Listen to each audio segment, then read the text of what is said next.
Good evening, weary traveler, and welcome once more to a tranquil journey through the vast, silent stretches of human history. As the day's last light softly, slowly, and peacefully fades away, retreating beyond the distant horizon, and the world outside your window begins its gentle, nightly hush, we extend to you a warm invitation. We encourage you to settle deeply, very deeply, into your most comfortable and secure space.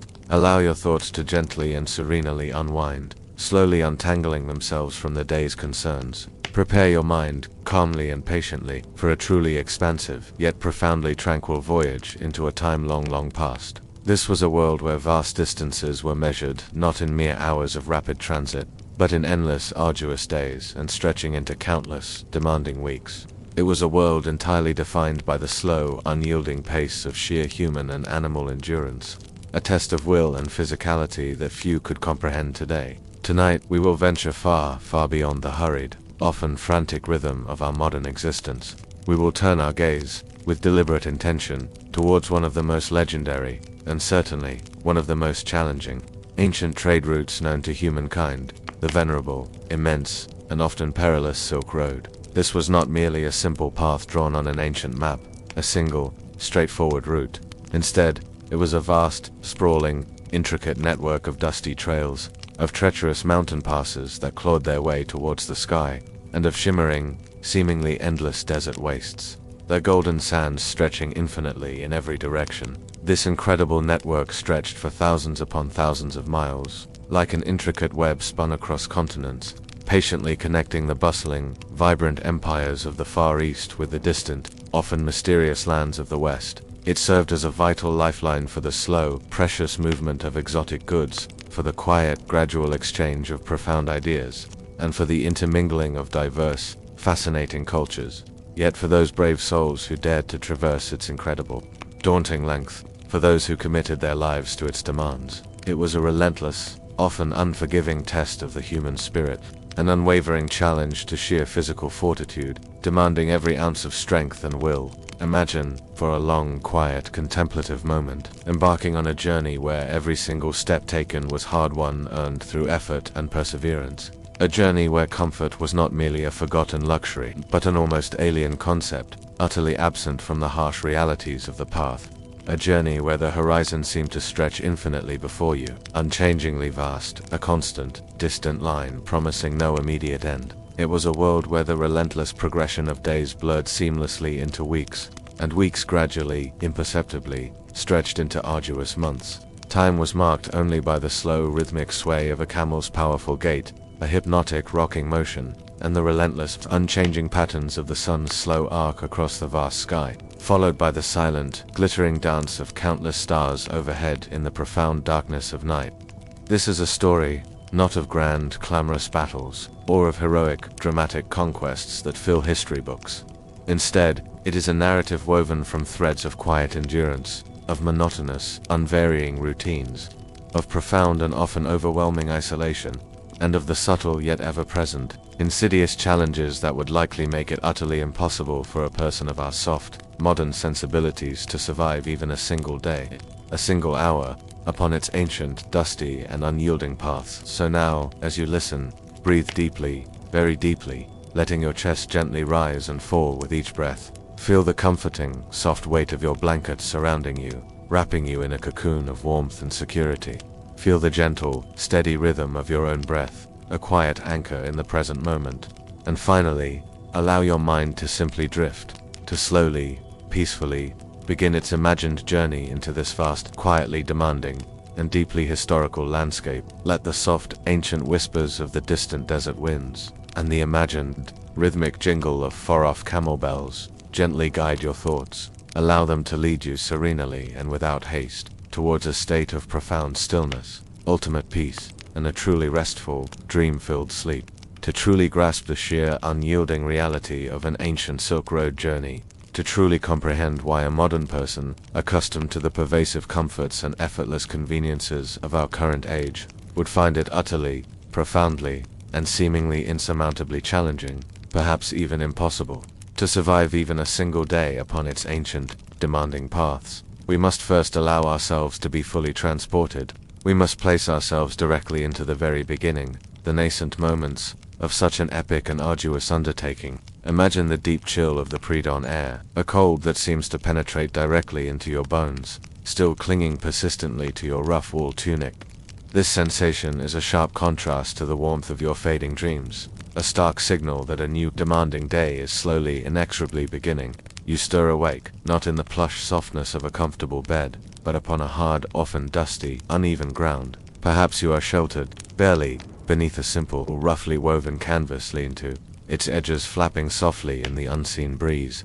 Or perhaps you lie entirely in the open, exposed beneath the vast, immense expanse of a star-studded sky, where countless celestial bodies glitter with an ancient, silent brilliance. The faint last glow of a small dying campfire, its embers now barely visible, casts long flickering ethereal shadows across the weary faces of your sleeping, silent fellow travelers, their forms huddled closely together, seeking the last vestiges of warmth against the pervasive, lingering cold of the desert night. The sounds of this early hour are sparse, deliberately so. There is the soft, rhythmic snorting of a camel in the near distance, perhaps a faint, steady, almost hypnotic chewing sound, as these remarkable animals ruminate slowly on their dry, coarse fodder. And always, there is the constant, subtle whisper of the desert wind, a low, continuous sighing sound that will soon, become your most frequent, your most intimate, and, inevitably, your most monotonous companion for the long weeks and months ahead. The process of preparing for the day's impossibly long trek is a quiet, deeply physical ritual, devoid of any rush or haste. There is no running water here, no warm, steaming basin for washing that we take for granted. You would rise slowly, stiffly, your muscles aching with a deep, persistent soreness, a tangible reminder of the countless days, or even weeks, of constant, unyielding travel that have already passed beneath your feet. Your skin, you would feel, is already rough, permanently coated with a fine, pervasive layer of desert dust, a silent, gritty testament to yesterday's kilometers. A second skin that never quite washes away. You might, with deliberate care, splash a meager handful of cool, precious water from a worn leather flask onto your face, feeling its momentary, fleeting refreshment. A brief shock against the skin, before the dry, thirsty air immediately, inevitably, reclaims every last molecule of moisture, leaving your skin feeling just as parched as before. Your clothing is simple, starkly practical, chosen purely for its utility and endurance, not for any pretense of style or comfort. You wear layers of coarse, wool or durable linen, thick and sturdy, offering essential protection against both the scorching, merciless sun of the day and the biting, penetrating cold of the desert night. You don your heavy leather boots, their soles already worn smooth and thin by countless, relentless steps across the varied, unforgiving terrain. Every single item you possess, every piece of your meager kit, is chosen with grim necessity for utility, for survival, and not for a single moment of ease or luxury. Then comes the pivotal moment of mounting your camel, your steadfast, patient companion for this immense, sprawling journey. These majestic creatures, often stoic and seemingly indifferent, are not the graceful, spirited horses of noble knights or dashing adventurers, but powerful, resilient beasts of burden, perfectly adapted to this harsh environment.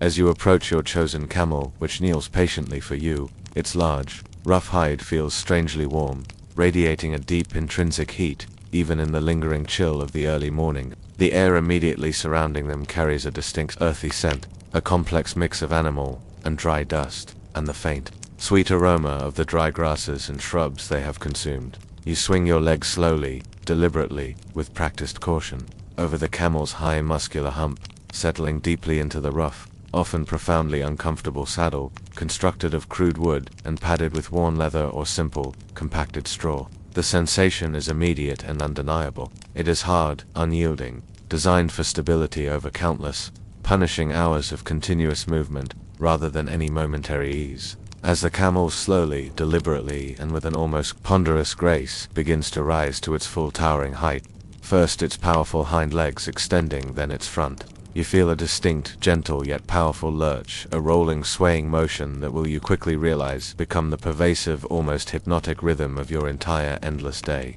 This, you understand, is the ship of the desert, and its motion is a slow, steady, and utterly relentless one, rocking you gently with each step. As the sun begins its inexorable climb towards the center of the vast open sky, painting the eastern horizon, with muted delicate shades of orange rose and pale gold. The caravan, a long winding line of humans and animals, begins its slow methodical advance. The sound that accompanies this movement is distinctive, a low, continuous symphony. It is the soft, rhythmic thudding of dozens, or even hundreds, of camel hooves as they press into the soft sand, or scrape gently against hard, rocky paths. The steady thrum is punctuated by the constant, gentle, almost hypnotic jingle of camel bells, small metal bells hung from their ornate harnesses, each one ringing with a slightly different tone, a unique voice in the desert choir, creating a soothing, repetitive melody that will eventually, inevitably, fade into the subconscious background of your awareness, becoming as natural and unnoticed as your own quiet heartbeat. Your weary eyes gaze forward, scanning a landscape that seems to stretch infinitely, unchangingly, before you. In these early, cooler hours, the desert might appear in soft, muted shades of pale gold, or a gentle, ethereal gray, stretching outwards in every direction, a vast, seemingly featureless expanse under a sky of immense, boundless, almost startling blue. The pace of the caravan is unvarying, deliberately slow, calculated with ancient wisdom to conserve the precious energy of both the camels and the travelers' limited, meticulously guarded water supplies. There is no rushing here, no sudden burst of speed, no sense of urgency. Every hour, every single minute, unfolds with the same deliberate, almost monotonous rhythm. You move slowly, steadily, through a world that often seems utterly unchanging, suspended in a timeless state. For hours upon end, you might see nothing but endless sand dunes, their undulating shapes seemingly frozen in time, sculpted by ancient winds, lying silently under the relentless, advancing sun. Or perhaps, you navigate a vast, flat expanse of gravelly desert, meticulously littered with countless ancient sun-baked stones, each one bearing the subtle mark of countless millennia, silent witnesses to journeys long forgotten. There is little, very little, to truly distract the eye, to capture the attention, little to break the profound visual monotony of the unchanging landscape. Your mind, in this environment of sensory deprivation, might begin to drift, to wander freely, to replay distant, cherished memories, or to simply serenely exist in the quiet, persistent, unhurried present moment, a form of walking meditation imposed by the harsh beauty of the land. As the morning progresses, slowly, relentlessly, the sun climbs higher in the vast empty sky, and its intense, overwhelming power begins to assert itself. The air, which was once cool and crisp, transforms slowly, gradually, into a dry, pervasive, almost suffocating heat. You feel the sun's direct, searing rays pressing down upon your head and shoulders, despite the protective layers of your thick head covering and layered robes. The light becomes harsh, almost blindingly bright, glinting off the vast, shimmering expanses of sand, creating a constantly dancing, shifting haze that distorts the distant horizon, playing persistent tricks on the eye. You might see what appears to be a shimmering lake, or distant trees, a fleeting vision of an oasis, a tantalizing mirage that vanishes, utterly, as you draw closer, leaving only the endless sand. The sand itself is your constant, unavoidable companion. It is fine, incredibly pervasive, and it manages to get into everything. It dusts your robes with a fine, persistent layer. It clings tenaciously to your exposed skin. It works its way insidiously into your hair, and into the very crevices of your equipment. With every gentle gust of wind, small abrasive particles whip around you, sometimes stinging your face, or finding their way into your mouth, leaving a gritty, unpleasant sensation on your teeth, a constant, subtle, yet inescapable reminder of your arid, unforgiving The scarcity of water becomes a central, ever-present, almost agonizing preoccupation. Every single drop is precious, meticulously guarded, carefully measured.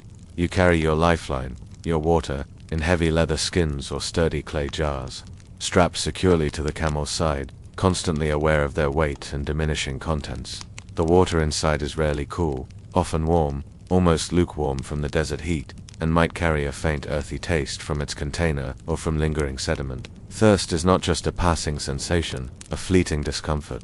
It is a persistent, deep-seated ache in your throat, a constant, subtle hum of craving in your awareness that never truly dissipates. You learn, out of sheer necessity, to ration your sips, to make each small draught last as long as humanly possible, to ignore the dry, persistent craving that gnaws at you from within. The very thought of cool, clear, flowing water becomes a constant, almost obsessive dream, a vivid mental image that accompanies you through the endless miles. The pervasive lack of moisture affects your entire body. Your skin becomes dry, cracked, and rough, and your lips often chap, crack, and peel, a small, continuous discomfort that is always present in the vast, parched stillness. The food, too, is equally simple and profoundly repetitive, offering little in the way of variety or culinary delight. Your diet consists primarily of dried provisions, chosen meticulously for their longevity and ease of transport. Hard, unleavened bread, dried fruits like dates or figs, perhaps some small portions of preserved, salted meat, or a handful of nuts. Imagine the unvarying texture, the monotonous taste, consumed slowly, mindfully, often without the luxury of a warm fire for cooking, or even a truly comfortable place to sit.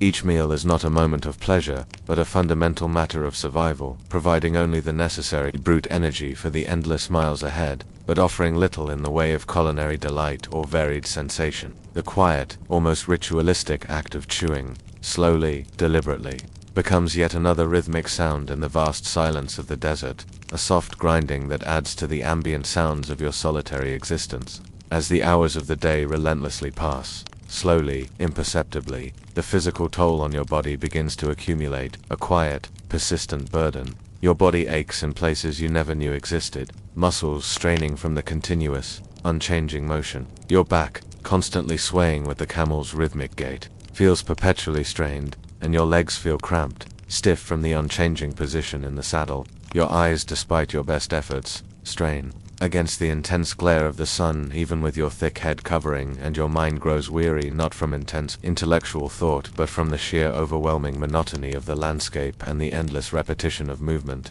Sleep, when it finally comes during short precious rests or at the end of the long arduous day, is often fitful, easily disturbed by the subtle unfamiliar sounds of the desert night, or by the constant necessary vigilance against unseen threats. Bandits, though often unseen, were a very real, lurking danger.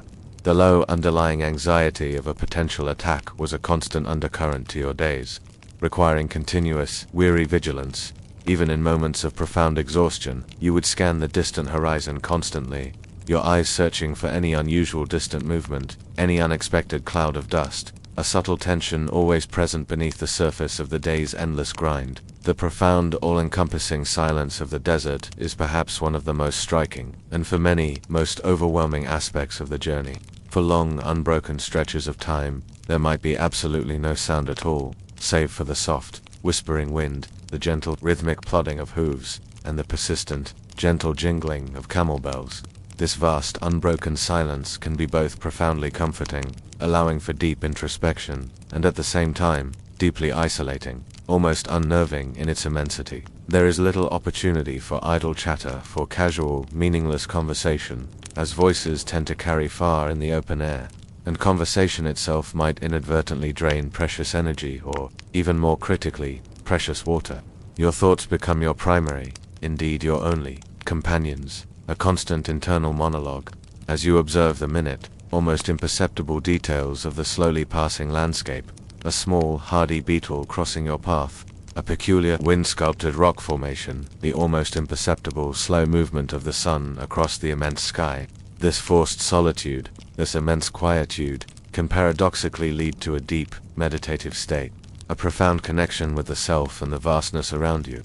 Or it can lead to an overwhelming sense of isolation, a feeling of being a tiny, insignificant speck moving across an immense, indifferent, and ancient world. As the sun begins its slow, deliberate descent towards the western horizon, painting the sky with fiery oranges, deep purples, and soft, fading blues, the air gradually, slowly, begins to cool again. Sometimes this cooling is dramatic, bringing with it the biting, penetrating chill of the desert night, a stark contrast to the day's heat. The shadows lengthen, stretching endlessly across the undulating dunes, before finally, inevitably, merging into the complete, profound darkness of night. You are far, immeasurably far, from any permanent settlement, any established road, any sign of civilization. Your camp for the night will be a temporary haven, a simple, fragile circle of sleeping bodies and resting camels, huddled together under the immense glittering canopy of the countless desert stars, a silent testament to the vastness of the cosmos. And as you finally, slowly, lay your weary body down upon the hard, unforgiving ground, your muscles aching, your throat dry, your mind a quiet hum of profound fatigue, you know, with deep certainty that tomorrow the sun will rise again, inevitably, and the endless, silent, demanding journey will simply, quietly, continue another day, another stretch of the ancient and unyielding Silk Road, guiding you, through sheer exhaustion, towards a deep, restorative sleep. Having understood the sheer grinding reality of daily existence upon the ancient sun-baked paths of the Silk Road, the relentless dust and the pervasive thirst, let us now turn our minds slowly and gently towards the experience of a specific individual, a man whose name has echoed through the centuries as a symbol of epic exploration, yet whose daily trials, his quiet endurance, and the true, mundane realities of his journey are often overshadowed by the grandeur of his legend. We speak, of course, of Marco Polo, a Venetian merchant whose travels to the east in the late 13th century became enshrined in history. However, we will not focus on the swashbuckling tales of adventure, but rather on the persistent, often monotonous and deeply challenging reality of his immense, decades-long voyage. Imagine Marco, a young man of just 17 years, as he stood on the cusp of this unimaginable journey. His father and his uncle Mafio, seasoned merchants already familiar with the distant lands of the Mongol Empire, were his companions. The preparations for such an undertaking would have been painstaking, stretching over long, deliberate weeks, perhaps even months. There was the careful selection of goods to trade precious jewels, fine linens, and other European luxuries, each item meticulously inspected and securely packed. Imagine the slow, repetitive process of wrapping each piece in protective cloth, binding bundles with strong ropes, and securing them onto the backs of sturdy pack animals, their grunts and soft snorts filling the air. There were documents to be acquired, letters of safe passage from various authorities, each seal pressed with slow ceremony, each signature a quiet promise of protection. The farewells, too, would have been drawn out, deeply felt but ultimately quiet, a solemn recognition of the immense unknown that lay ahead. The tearful goodbyes to family members, friends, and the familiar sights and sounds of Venice, its canals gently lapping against stone, would have faded slowly into a distant memory as the caravan began its ponderous, deliberate westward movement, heading away from the Adriatic and towards the vast, unknown interior of the Asian continent. The initial stages of their journey would have involved traversing familiar European landscapes, albeit at a pre-modern pace. Days spent slowly riding across rolling hills, the rhythmic plodding of their horses or mules, the distant sounds of village life gradually fading behind them. Nights passed in simple inns, their rough wooden floors and straw beds offering only a temporary meager respite from the road. But soon, the familiar comforts of settled Europe would have receded entirely, giving way to the vast, wild, and increasingly challenging terrains of the Middle East and Central Asia. The pace of travel was dictated by the animals, by the terrain, and by the sheer necessity of survival. It was a rhythm of slow, steady advancement, punctuated by long, necessary rests. There was no concept of a quick passage. Every mile was earned through persistent effort. Consider the immense distances they covered each day, perhaps only 20 to 30 kilometers on a good day, across relatively flat terrain. But then came the mountains. Imagine the slow, arduous ascent into the high passes of Persia and Afghanistan. The air grows thin and cold, biting at exposed skin. The winding paths, mere goat trails in places, hug treacherous cliff faces. The sound of your own labored breathing becomes louder, more insistent, accompanied only by the rhythmic scuff of your boots on loose scree, and the occasional clatter of a dislodged stone tumbling down into the silent abyss below. The silence here is immense, broken only by the wind's mournful sigh through the peaks, and the occasional creak of saddle leather. Every muscle in your body would ache with a deep, pervasive fatigue that never truly dissipates. The risk of rockfalls, of sudden blizzards, of losing the path in a swirling mist, was ever present, demanding constant, weary vigilance. Nights in the mountains were brutally cold, spent huddled close to a small, sputtering fire, its weak warmth doing little to penetrate the pervasive chill. After the mountains, the vast, desolate stretches of the Central Asian deserts awaited. As we discussed earlier, these were landscapes of profound, unchanging monotony. Imagine day after day, week after week, of nothing but tenderless, undulating dunes stretching to the hazy horizon, or vast flat plains of sun-baked gravel and scattered ancient rocks. The sun, a merciless orb in the sky, beat down with an intensity that seemed to drain all moisture from the air, from your skin, from your very soul. The dust, fine and pervasive, became a constant companion, settling on everything, coating your tongue, infiltrating your nostrils. The only sounds would be the soft rhythmic padding of camel hooves, a muffled, almost hypnotic thud, accompanied by the constant gentle jingle of their bells, a symphony of repetition that could soothe some to sleep and drive others to distraction through sheer monotony. Conversation, when it occurred, was brief, functional, and often conducted in low tones to conserve energy and moisture. The sense of scale, of being a tiny, insignificant speck moving across an immense, indifferent world, would have been overwhelming, yet eventually a source of quiet, meditative introspection. Illness was another constant, silent companion on the Silk Road, away from any established medical care. A simple fever could become life-threatening. A persistent cough could weaken you beyond recovery. Imagine the slow onset of symptoms. A mild headache that gradually intensifies. A persistent chill that refuses to yield to blankets. Annoying fatigue that settles deep in your bones. The remedies available would have been simple herbal concoctions, often administered by a fellow traveler with limited knowledge, and the primary treatment was rest. Long, slow, often agonizing rest in a makeshift camp, enduring the discomfort until the body slowly, painstakingly managed to heal itself or succumbed. The threat of dysentery, of parasites from contaminated water, was ever present, demanding constant, meticulous attention to hygiene, even in the most primitive conditions. The passage of time itself, on the Silk Road, felt different. It was not marked by quick events or busy schedules, but by the slow, almost imperceptible progression of seasons. Days bled into weeks, weeks into months, and months into years. Marco Polo's journey to the court of Kublai Khan alone took approximately 3.5 years.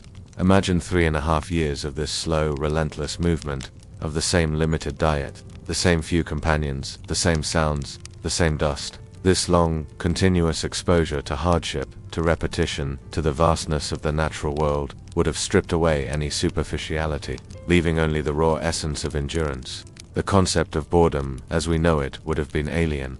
Every moment was occupied by the simple, profound act of surviving, of moving forward, of maintaining vigilance.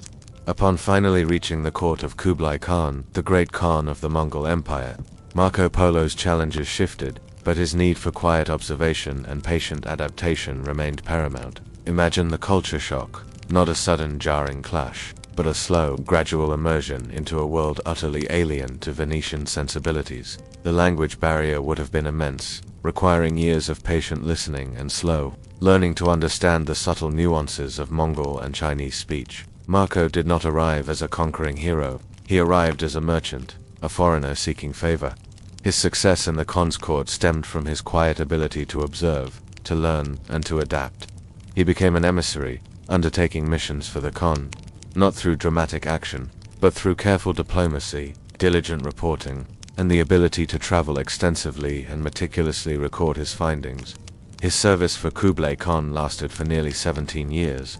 Imagine 17 years of diligent work, of slow, deliberate learning about a new culture, its customs, its vast administrative systems, all from a quiet position of observation. The return journey, finally permitted after decades in the East, was just as long and arduous, if not more so, as the outward-bound voyage. The same mountains, the same deserts, the same slow, patient rhythm of the camels, but now with the added weight of years of experience, of accumulated knowledge, and perhaps a deeper weariness in the bones. It was a journey of nearly 2 years just for the return, bringing him back to Venice, almost 24 years after he had first departed as a young man. He returned not as a celebrated figure, initially, but as an almost forgotten ghost, his family having presumed him long dead. The final act of his enduring journey was the quiet, meticulous writing of his famous book, The Travels of Marco Polo. This was not a quick autobiography. It was dictated by Marco to a romance writer named Rustichello da Pisa, while both were prisoners of war in Genoa years after his return. Imagine the long hours spent in the confines of a prison cell, Marco slowly, deliberately recalling countless details, the names of cities, the descriptions of peoples, the properties of exotic goods, the customs of distant lands.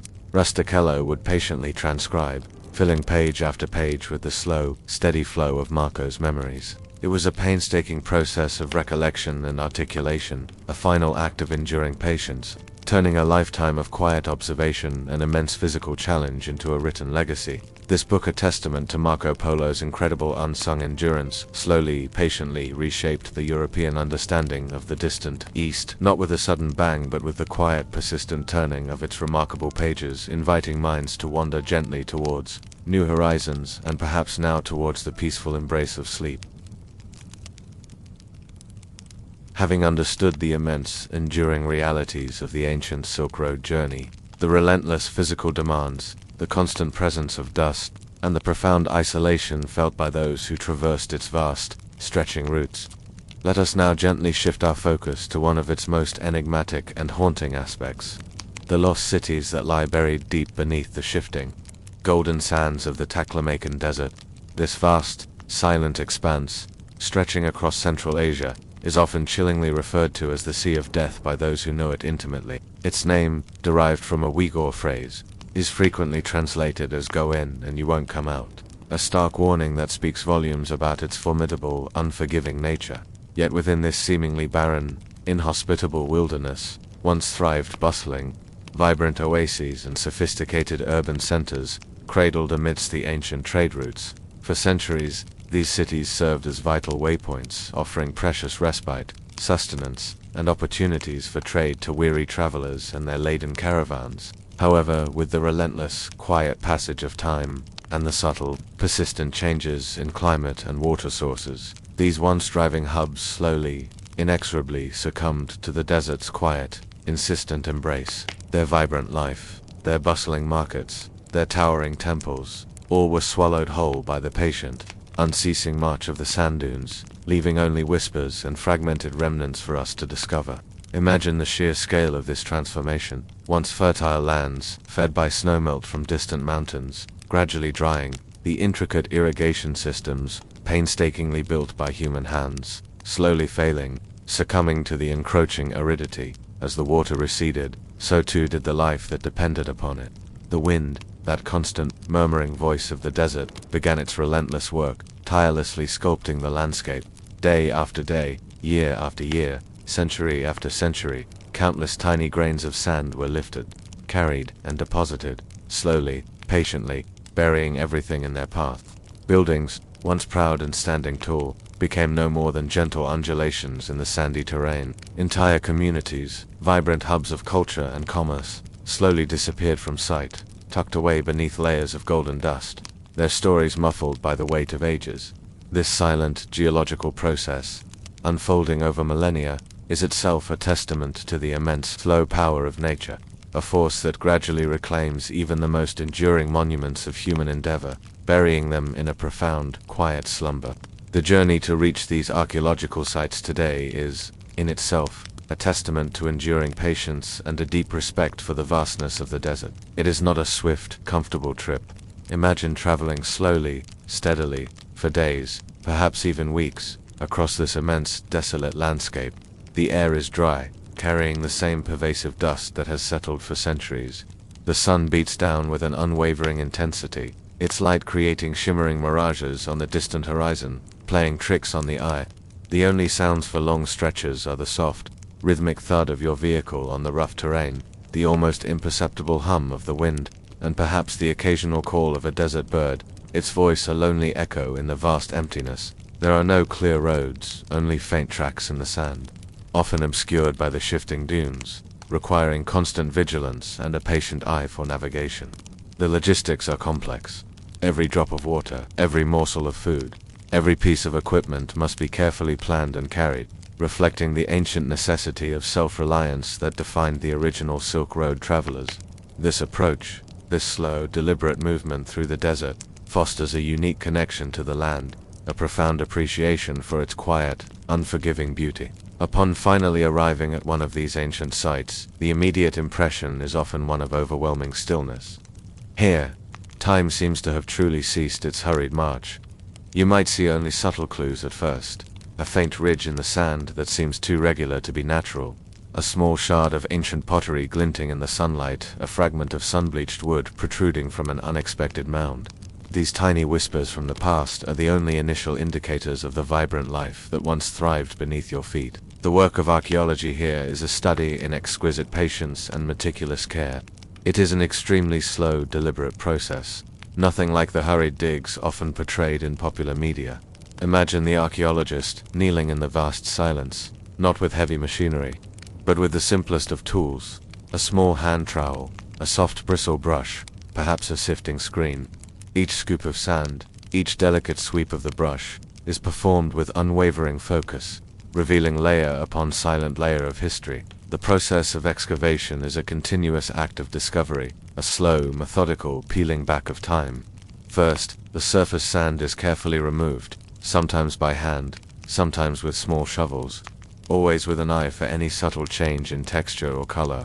Then, the real work begins. Imagine the archaeologist patiently, gently, brushing away fine grains of sand from a newly exposed wall, or from the fragile edge of an ancient artifact. Each brushstroke is a deliberate gesture, revealing a tiny fraction more of the past. The sand, which preserved these relics for centuries, now also complicates their unveiling, requiring immense care to avoid damage. Every fragment of pottery, every sliver of wood, every piece of bone is meticulously documented, drawn, photographed, and carefully labeled before being gently lifted and placed into a padded container. This quiet, repetitive act of uncovering, observing, and documenting is profoundly meditative, a rhythmic connection with the hands and minds of those who lived long ago. The heat of the sun might beat down, the wind might occasionally whip up a flurry of dust, but the focus remains unwavering, a testament to the quiet dedication required to coax secrets from the earth. Among the most remarkable finds from the Taklamakan Desert are the incredibly well-preserved mummies. Unlike the elaborate mummification processes of ancient Egypt, these bodies were often preserved naturally by the desert's extreme dryness and saline soils. Imagine the astonishment, not a sudden shock, but a slow, unfolding realization, as archaeologists uncover a human form, perhaps dressed in surprisingly intact ancient clothing, its features remarkably preserved. These are not grotesque or frightening figures, but rather silent, peaceful witnesses from a distant past. Their skin, their hair, their textiles all have resisted the relentless decay of time. They tell a quiet story of the people who inhabited these remote oases, revealing details about their diet, their health, and even their physical appearance, linking them to populations far removed from the desert. To behold such a figure is to feel a profound, silent connection to a life lived thousands of years ago, a gentle whisper across the vast expanse of time. Beyond the mummies, the desert has yielded an astonishing array of artifacts, each telling its own quiet story. Imagine delicately uncovering fragments of silk, its threads still vibrant with ancient dyes, a testament to the very trade that gave the Silk Road its name. Or perhaps, pieces of finely woven wool, intricately patterned, revealing advanced textile techniques from forgotten cultures. These are not grand treasures, but everyday items that speak volumes about daily life. Wooden bowls, simple tools, fragments of pottery adorned with subtle, abstract designs, or perhaps even small, understated pieces of jewelry. Each item, even the most mundane, is a direct, tangible link to the quiet hands that once held them, to the lives that revolved around their use. Their preservation, due to the desert's extreme aridity, is often breathtaking, allowing us to see textures and colors that would have long disintegrated in other climates. Religious art also abounds in the remnants of these desert cities, particularly Buddhist art, reflecting the spread of spiritual ideas along the trade routes. Imagine entering what was once a quiet cave temple, carved directly into a cliff face, now partly obscured by sand. Within, you might find serene frescoes, their colors muted by time but still discernible, depicting scenes of meditative Buddhas or celestial beings. Sculptures of bodhisattvas, their faces conveying deep peace and compassion, might be found sitting quietly in the lingering shadows. The expressions on these ancient faces, carved or painted with such serene dedication, invite contemplation, a moment of stillness and reflection. They remind us that even in the midst of harsh natural environments, and even during immense journeys, the human spirit sought beauty, meaning, and spiritual solace, often expressed through quiet, artistic creation. What do these lost cities, these buried secrets, truly tell us? They speak of a past where different cultures, different peoples, lived side by side, traded peacefully, and exchanged ideas. The artifacts reveal a fascinating blend of influences: Greek, Persian, Indian, Chinese, and local Central Asian. A piece of pottery might show a Hellenistic motif next to a Chinese character, a testament to the quiet, subtle intermingling that occurred along these vast trade routes. These cities were not just points on a map, they were melting pots, places where people from diverse backgrounds lived, worked, and worshipped, all contributing to a rich tapestry of life. Their demise was not violent or sudden, but a slow, gradual retreat in the face of environmental change. A quiet abandonment as water sources dried up and trade routes shifted. The enduring mystery of why exactly some cities were abandoned, while others merely shifted, continues to captivate archaeologists. Was it purely climate change? Did a river change its course? Or did geopolitical shifts render their strategic locations less vital? These questions linger in the quiet desert air, inviting continued, patient research. The lost cities of the Taklamakan Desert serve as a profound, silent monument to the transient nature of human endeavors and the immense and hurried power of the natural world. They stand as quiet witnesses to the passage of time, their secrets held gently by the shifting sands, waiting patiently for the soft brush of a curious hand to reveal another fragment of their silent, ancient stories. And as we contemplate these enduring mysteries, this quiet history, may your own mind find a similar stillness, a deep sense of peace, as you drift towards a most restful and dream-filled sleep. Having endured the vast, silent stretches of the Taklamakan Desert, having felt the relentless sun and the pervasive dust, and having contemplated the melancholic stories of its lost, sand-buried cities, let us now allow our minds to transition slowly, gently, towards a contrasting, much-anticipated sight, the vibrant, yet often profoundly tranquil, Oasis City. Imagine the immense relief, a deep, pervasive sense of peace, that would wash over a weary Silk Road traveler as the first, faint signs of such a haven began to appear on the distant horizon. After weeks, perhaps months, of endless sand of stark, unchanging landscapes, the sight of a faint, shimmering green, a darker hue, against the pale gold of the desert would have been a profoundly welcome sight, a beacon of hope and respite. This first glimpse of life, often a cluster of date palms, their fronds swaying gently in an unseen breeze, signaled the approaching end of a grueling stage of the journey. As you drew closer, slowly, deliberately, the air itself would begin to change. The dry, biting heat might still be present, but it would be softened, subtly infused with the distinct scent of growing things, the earthy aroma of moist soil, the sweet fragrance of blossoms, perhaps the pungent notes of citrus trees. This was the scent of life, of water, a profound contrast to the dry, sterile air of the open desert. The sounds, too, would gradually shift. The monotonous jingle of camel bells would begin to mingle with other, more comforting noises.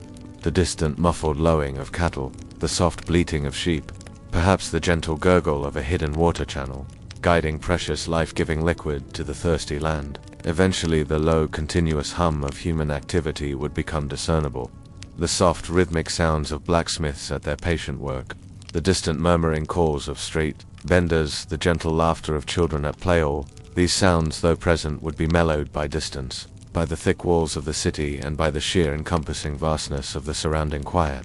Upon finally reaching the outer walls of the Oasis City, imagine the imposing yet welcoming sight of its ancient, sun-baked brick. These walls, often massive and sturdy, offered a profound sense of security, a tangible barrier against the unforgiving wilderness that lay beyond. The main gate, often a grand, arching structure of heavy timber and wrought iron, would be a focal point of subdued activity.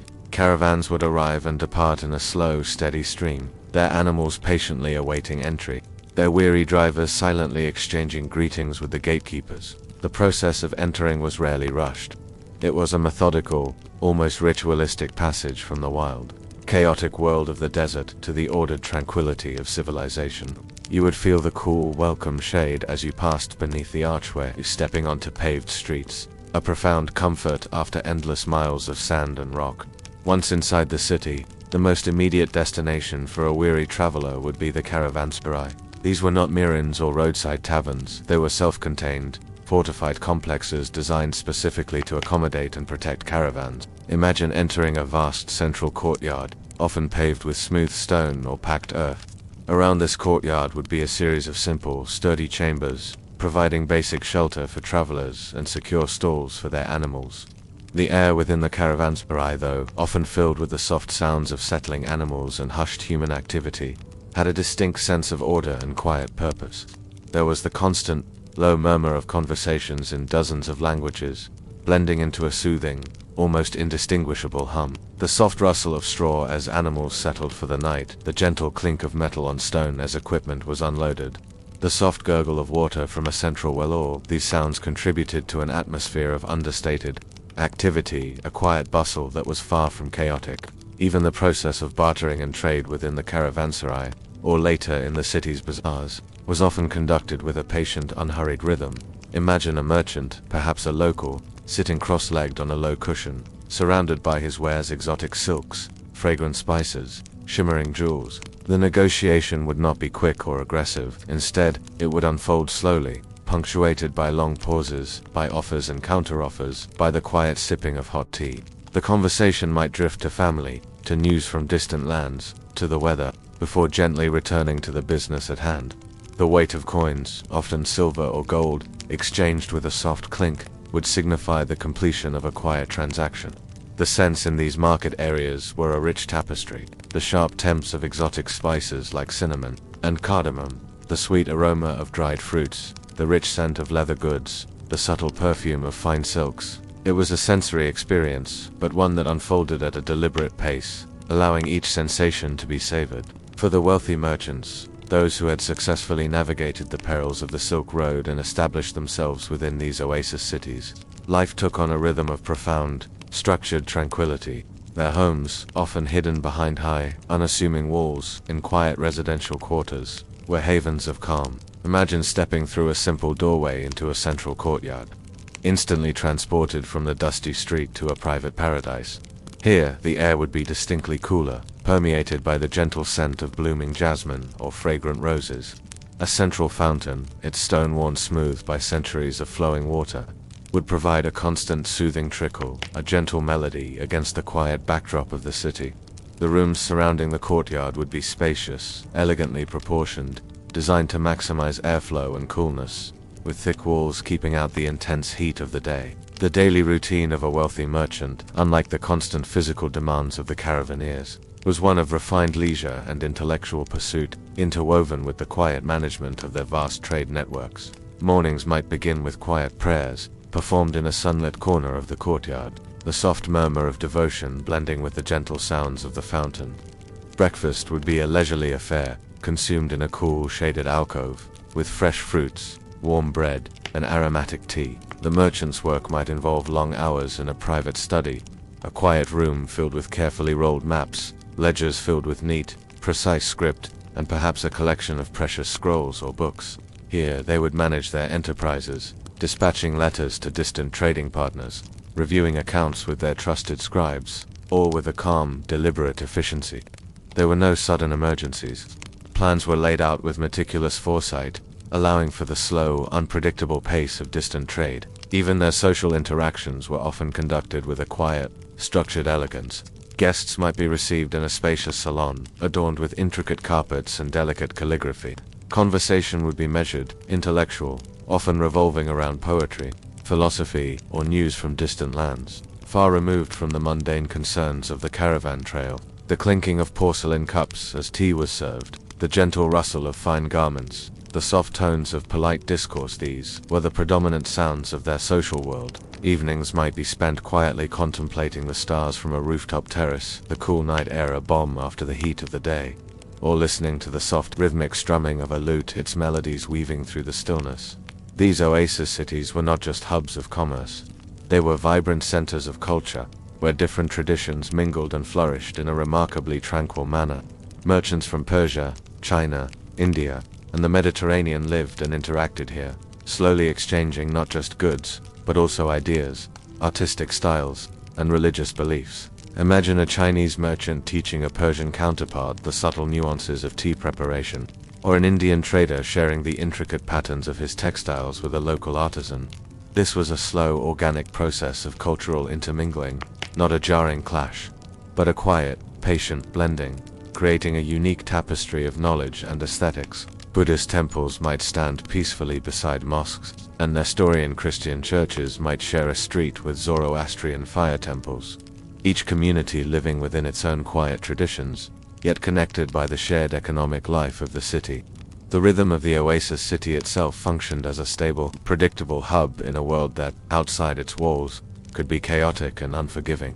It operated on cycles: the slow, expected arrival of caravans, the measured pace of trade, the methodical management of precious water resources, and the constant but calm flow of goods and people. The city gates would open at dawn, allowing the day's traffic to begin, and close at dusk, providing a sense of security and enclosure. The sounds of daily life would rise and fall with the sun, peaking at midday with the market's gentle hum, and receding into a profound quietude as night fell. The very predictability of these cycles provided a deep, underlying sense of safety and continuity, a profound comfort in a world defined by vast, empty spaces and unpredictable journeys.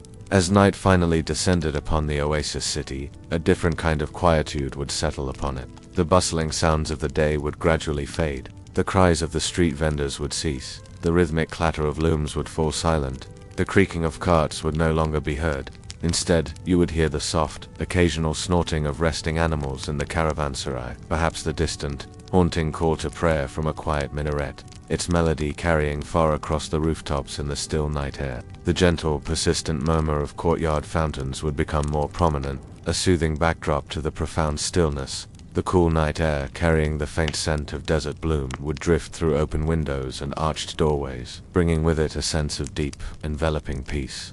This was the quiet, luxurious repose earned after enduring the vast, challenging journey. A tranquil haven where the mind could finally rest, free from the dust and the heat of the road. And as you imagine yourself settling into this deep, quiet comfort, perhaps listening to the soft rhythmic trickling of a fountain in a starlit courtyard, allow your own mind to find its perfect stillness, drifting gently, peacefully into a deep and truly dream-filled sleep.